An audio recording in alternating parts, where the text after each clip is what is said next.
হরেন্দা, সারাদিন হাড় ভাঙা খাটুনি খাটলাম মাঠে, পিঠটা যেন ছিঁড়ে যাচ্ছে ব্যথায়, হাতে আর জোর নেই।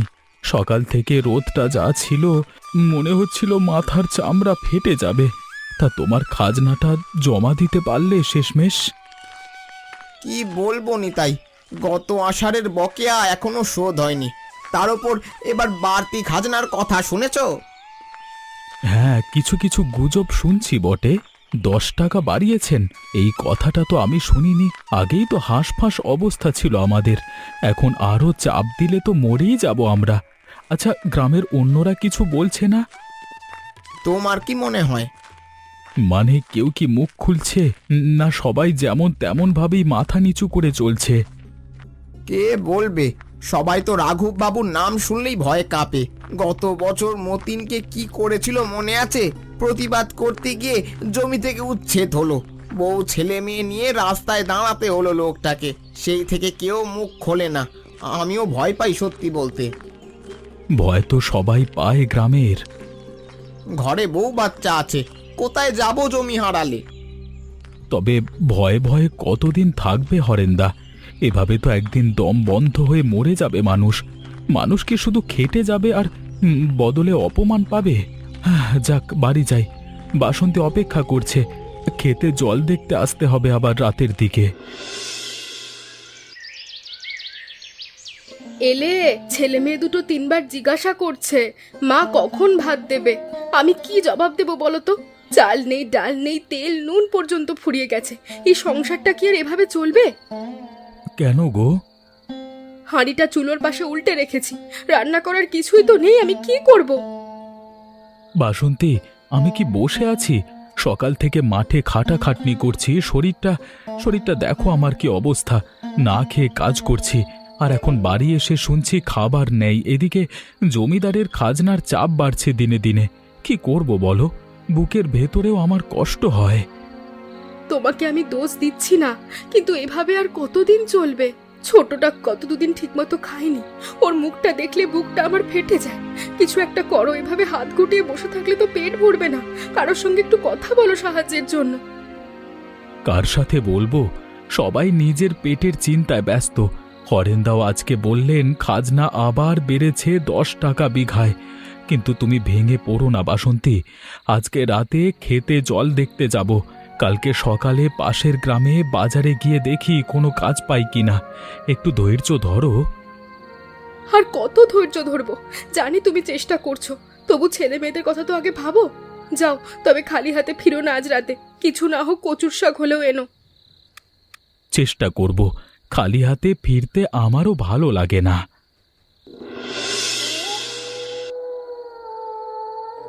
হরেন্দা, আসো আসো, এদিকে দেখো কই মাছ।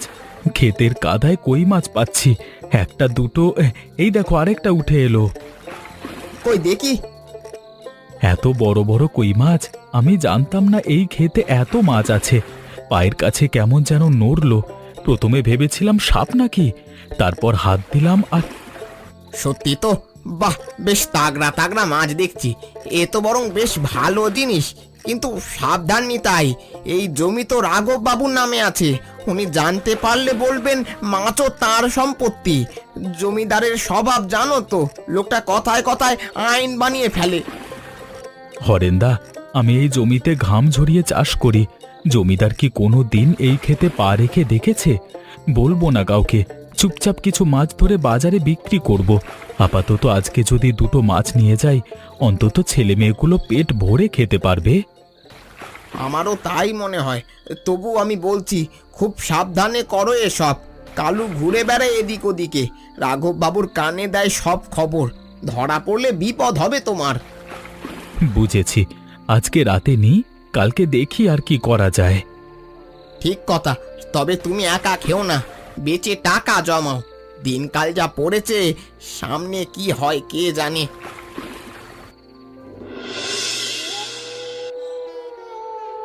এত মাছ সত্যি ক্ষেত থেকে পেয়েছো?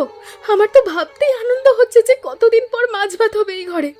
আমি তো ভাবতে পারছি না, মনে হচ্ছে যেন আমি স্বপ্ন দেখছি।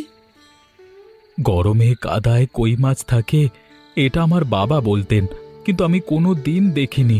তবে শোনো বাসন্তী, সব মাছ রান্না করো না। এই ঝুড়ির মাছগুলো বাজারে নিয়ে যাব, বিক্রি করলে কিছু টাকা হবে। সেই টাকা দিয়ে চাল কিনবো, তেল নুন আনবো সংসারের জন্য। ছেলে মেয়ের জন্য একটু ব্যবস্থা এবার হবে হয়তো। বাজারে নিয়ে যাবে? কিন্তু কেউ জানতে পারলে, গ্রামে কথা রটে জমিদারের কানে গেলে তো মহা বিপদ হবে। তুমি একটু ভেবেচিন্তে কাজ করো, আর গেলে গ্রামের বাজারে যেও, পাশের, এই গ্রামের হাটে নয়। ঠিক বলেছ, পাশের গ্রামেই যাব। এখানকার হাটে গেলে কালু দেখে ফেলবে আর সোজা রাঘব বাবুকে খবর দেবে। তুমি চিন্তা করো না। আর শোনো, হরেন্দা জানেন ব্যাপারটা, উনিও চুপ থাকবেন বলেছেন। আমাকে কয়েকদিন সময় দাও, কিছু টাকা জমাবো, দেখবে সব ঠিক হয়ে যাবে। তোমার উপর আমার ভরসা আছে, তবে সাবধান, যদি কেউ দেখে তুমি দুটো পয়সা পেয়েছো তাহলে হিংসে মরবে। জানি, তাই চুপচাপ করব। শুধু সংসারটা একটু টেনে তুলি, তারপর দেখা যাবে।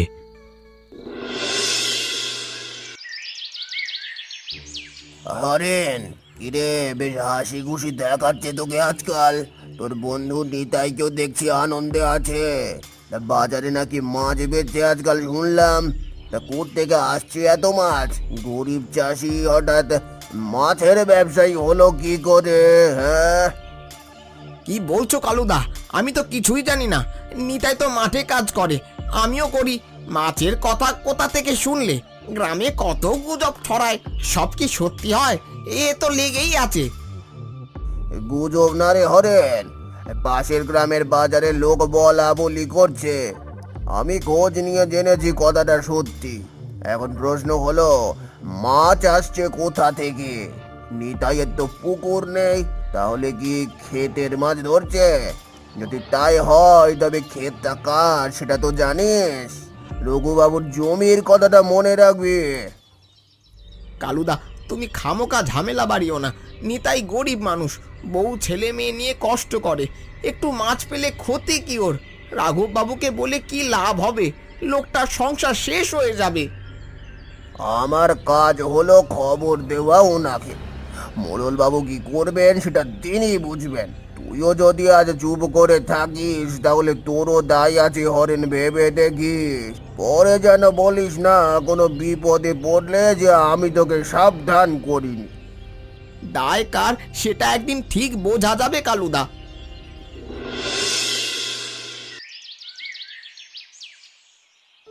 বাবু, একটা খবর আছে। কি খবর রে? নিতাই চাষি মানে যে আপনার পূর্ব দিকে জমিতে চাষ করে, সে নাকি ক্ষেত থেকে কই মাছ ধরে পাশের গ্রামের বাজারে বেচছে। তা কদিন ধরে চলছে ব্যাপারটা। লুকিয়ে চুরিয়ে করছে যাতে আপনার কানে না আসে। আমি খোঁজ নিয়ে নিশ্চিত হয়েছি, তারপর আপনাকে বলতে আসলাম। নিতাই মানে সেই হাড় গিলে ভিখিরি চাষিটা খাজনা দিতে পারে না, অথচ আমার জমির মাছ ধরে বাজারে বেচছে। এ তো চুরি। আমার জমি, তাহলে মাছও আমার। সে কোন সাহসে আমার সম্পত্তিতে হাত দিচ্ছে? কতদিন ধরে চলছে এটা? 7-8 দিন হবে বাবু। প্রতি সন্ধ্যায় যায়, রাতে ধরে আর ভোরে পাশের গ্রামে বেঁচে আসে। শুনেছি বেশ ভালো দাম পাচ্ছে। ওই মাছের চাহিদা আছে বাজারে। লোকটা চালাক, এই গ্রামের হাটে আসে না, পাশের গ্রামে যায় যাতে কেউ না জানে। আমার সামনে চালাকি? কালকে সন্ধে আমি নিজে যাব খেতে, ওকে হাতে নাতে ধরবো। তুই আগে থেকে কিছু বলবি না কাউকে। ঠিক আছে বাবু। আর শোন কালু, ওই হরেনটাও জানে নিশ্চয়ই। দুজনকে শিক্ষা দিতে হবে। আমার জমিতে আমার অনুমতি ছাড়া একটা মাছও কেউ ছুঁতে পারবে না। জি হুজুর, আপনি যা বলবেন তাই হবে।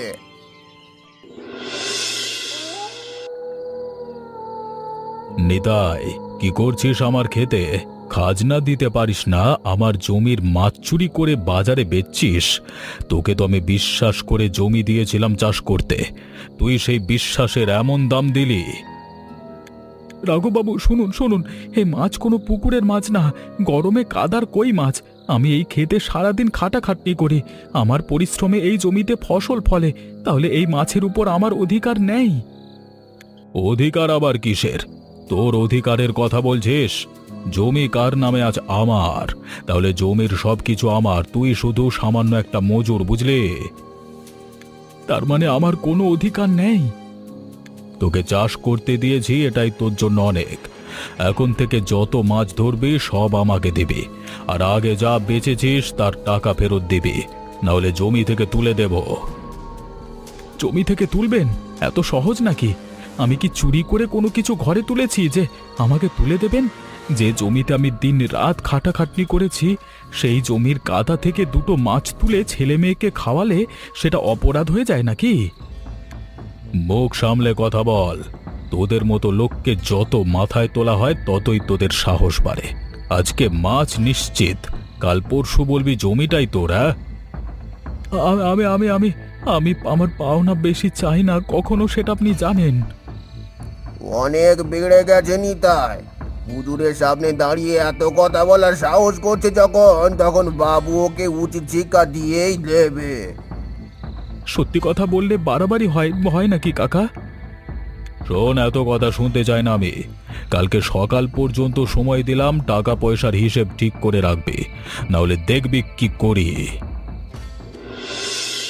আমি তো বলেছিলাম সাবধানে থাকতে, এখন কি হবে? জমিদার জমি কেড়ে নিলে আমরা কোথায় যাব? মতিনের মতো রাস্তায় বসবো? ছেলে মেয়ে দুটোকে নিয়ে ভিক্ষা করব? তুমি কেন শুনলে না আমার কথা? এখন সর্বনাশ হলো তো। বাসন্তী, শোনো আমার কথা। সাবধান থেকে কি হতো, আজকে না হয় কালকে ধরা পড়তাম, কিন্তু আজকে একটা জিনিস বুঝতে পেরেছি। এই ভয়ে ভয়ে আমরা কতদিন এভাবে চলবো? আমার ছেলে মেয়েও কি এভাবেই চলবে? বড় বড় কথা বলা সহজ, কিন্তু জমিদারের বিরুদ্ধে দাঁড়ালে কে তোমার পাশে থাকবে? গ্রামের লোক তো নিজেরাই ভয় পায়। হরেন্দা, উনিও থাকবেন না। কিন্তু আমাকে চেষ্টা করতে হবে। কালকে সকালে হরেন্দার সাথে আর গ্রামের অন্য চাষিদের সাথেও কথা বলবো। সবাই যদি একসাথে দাঁড়ায়, রাঘব বাবু কিছু করতে পারবে না। তোমার কথা শুনে আমার আজ ভয়ও লাগছে, আবার একটু আশাও হচ্ছে। যাও, কথা বলো সবার সাথে, কিন্তু মাথা ঠান্ডা রেখো। রাগের মাথায় এমন কিছু করো না যাতে ক্ষতিটা উল্টে আমাদেরই হয়। হরেন্দা, গতকাল রাঘব বাবু আমাকে হাতে নাতে ধরে বলেছে সব মাছ তার, টাকা ফেরত দিতে হবে, না হলে জমি থেকে তুলে দেবে। আমি রাত ভোর ভেবে দেখেছি। জানতাম এরকম কিছু একটা হবে, কিন্তু তুই কি ভেবেছিস? আর ভয় থাকবো না হরেন্দা, আমি প্রতিবাদ করব, কিন্তু আমার একার পক্ষে সম্ভব না। তোমাকে দরকার, আর সঙ্গে গ্রামের অন্য চাষিদেরও দরকার। নিতাই, তোর কথা ঠিক আছে, কিন্তু আমি কি করব? আমারও তো জমি আছে রাঘব বাবুর অধীনে। আমি তোর পাশে দাঁড়ালে আমাকেও তুলে দেবে। আমারও তো সংসার আছে, তুই বুঝে দেখ আমার অবস্থাটা। হরেন্দা, তুমি কি ভাবছো এভাবে পালিয়ে থাকলে বাঁচবে? আজকে আমি, কালকে তুমি, পরশু অন্য কারোর সাথে হবে এরকম অন্যায়। এভাবে ওরা একে একে সবাইকে শেষ করবে, কিন্তু আমরা সবাই যদি একসাথে বলি এটা অন্যায়, আমরা মানব না। তাহলে কি করব? রাঘব বাবু সব চাষিকে তুলে দেবে, তাহলে জমি চাষকে করবে, ফসল ফলাবে কে?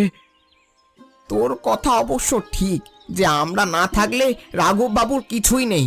ওর অত অহংকারে জমি পড়ে থাকবে খালি। কিন্তু সবাইকে রাজি করানো কি সহজ হবে? অনেকে ভয় পাবে। তাছাড়া ওই কালু আছে। কালু একজন, আমরা ২০-২৫ ঘর চাষি এই গ্রামে। তুমি একটু সাহস করো হরেন্দা, তুমি বয়সে বড়, তোমাকে দেখে অন্যরাও আসবে।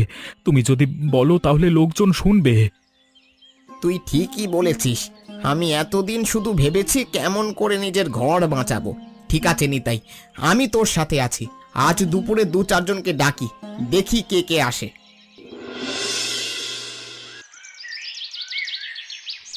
কালু কাকা, একটু দাঁড়াও, তোমার সাথে কথা আছে আমার। কি কথা?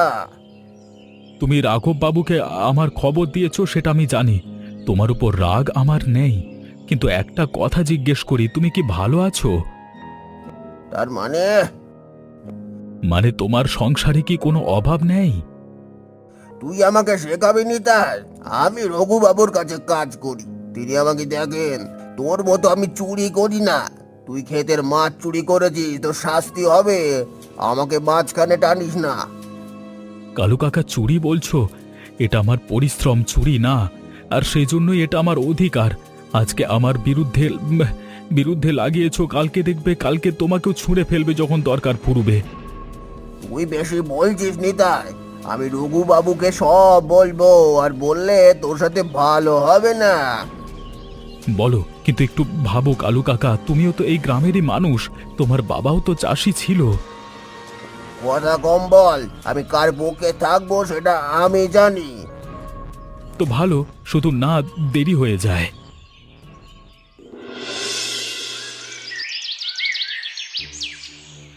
নিতাই, এটা কি তামাশা হচ্ছে? এত লোক নিয়ে আমার খেতে কি করছিস? আমি তোকে বলেছিলাম মাছের টাকা ফেরত দিতে আর ক্ষমা চাইতে আমার কাছে, তার বদলে তুই মানুষ জড়ো করেছিস। তোরা সব জমি থেকে উচ্ছেদ হতে যাস। রাঘব বাবু, আজকে আমরা আমাদের কথা বলতে এসেছি। কি কথা? কি কথা? এই মাঠে আমরা সবাই খাটি, তাই এই কাদায় যে মাছ জন্মায় সে মাছের উপর আমাদের অধিকার আছে। তুমি বছরের পর বছর খাজনা বাড়িয়েছো, আমরা কিচ্ছু বলিনি, অপমান করেছো, সহ্য করেছি, কিন্তু তাই বলে আমাদের সামান্য অধিকারটুকু কেড়ে নেবে? বেশি কথা বলছিস নিতাই, তোদের সাহস তো কম না। মনে রাখবি জমি আমার, আমি চাইলে তোদের সবাইকে তুলে দিতে পারি। তুলে দিন, সবাইকে তুলুন, তারপর দেখব এই খেতে কে চাষ করে। আপনি নিজে নামবেন কাদায়, চাষ করবেন, তাহলে আমরা সরে যাই। বাবু, এরা খুব মাথায় চড়েছে। এখনই শক্ত হাতে হাল ধরতে হবে আপনাকে। রাঘব বাবু, আমি হরেন, সারাটা জীবন আমি এই মাটিতে কাটিয়েছি। আমার বাবাও আপনার বাবার জমিতে চাষ করতেন। তাতে আমি কি করব বেটা? তুইও নিতাই দলে হয়ে গেছিস। তোকে তো ভদ্রলোক ভাবতাম, তুই এখন আমার বিরুদ্ধে কথা বলছিস। রাঘব বাবু, নিতাই একা না, আমরা সবাই তার সাথে আছি। আমরা চাষি, আমরা কাজ করতেই চাই, কিন্তু ন্যায্য মূল্য চাই বদলে। কেন এখন তোমাদের পদ্ধতি তোমাদের ওপরে করা হচ্ছে বলে ভয় পেয়ে গেলে নাকি? এই এসো এসো তোমরা, যতক্ষণ না এই লোকটাকে ধরা হবে ততক্ষণ কিচ্ছু হবে না। এই যাও, তোমরা সবাই মিলে হুজুরকে ঘেরাও করছো, এ ভালো কথা নয়। তোরা ভাবছিস আমি ভয় পেয়েছি? হ্যাঁ, ভয় পেয়েছেন কিনা জানি না, কিন্তু আমরা শুধু বলছি আমরা আর চুপ করব না। ঠিক আছে, তোদের কথা শুনলাম, আমি ভাবনা চিন্তা করে তোদের সিদ্ধান্ত জানাবো। তোরা এখন যা।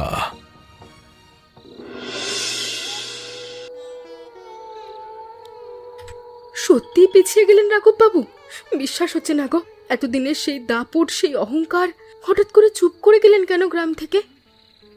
তার কারণ আমরা এক হয়েছি সবাই, এটা এর আগে কখনো কেউ করেনি। কিছু একটা আবার ফন্দি আটছেন না তো? আমি এখনো পুরো নিশ্চিন্ত হতে পারছি না।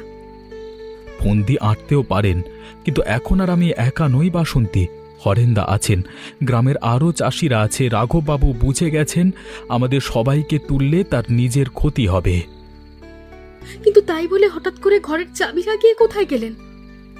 আসলে ভয় পেয়ে গেছে যে গ্রামে থাকলে হয়তো প্রজাদের হাতে মার খেতে পারে, কারণ এখন সবাই রেগে আছে আর সবাই এক হয়ে গেছে, তাই কিছুদিনের জন্য হয়তো অন্য গ্রামে কোনো অতিথিদের কাছে থাকে। একটা কথা বলবো তোমাকে, আজ তোমার জন্য না আমার গর্ববোধ হচ্ছে। কতদিন দেখেছি তোমাকে মাথা নিচু করে ঘরে ফিরতে, কথা বলতে না পেরে চুপ করে বসে থাকতে। আজ তোমার কথা শুনে গ্রামের সবাই এক হয়ে গেছে, আর ক্ষেতের কাদায় একটা মাছ এভাবেই সব বদলে দিল। ঠিক বলেছ, এর থেকে বোঝা যায় যে কেউ একা একা কোনো কিছু করতে পারে না, সবাইকে তার জন্য একসাথে হয়ে প্রতিবাদ করতে হয়। এই জন্যই সবসময় শাসক সবাইকে আলাদা করে রাখতে চায়, কিন্তু আমরা যদি একসাথে প্রতিবাদ করি তাহলে এরকম শয়তান অত্যাচারী শাসকের শেষ হয়। সেটাই তো বলছি, যে আমাদের গল্প থেকে সবাই যেন এটাই সত্য, যে কোনো অত্যাচারের বিরুদ্ধে তারা যেন প্রতিবাদ করে, মুখ বুজে মেনে না নেয়। আচ্ছা, তোমরা বলতে পারবে জমিতে কোন কাজ করতে গিয়ে আমি মাছের খোঁজ পেয়েছিলাম? উত্তরটা কিন্তু তোমরা কমেন্ট করে জানিও। চলো ঘরে যাই, আজ মাছ ভাত রান্না করব, ছেলে মেয়ে দুটো অপেক্ষা করছে।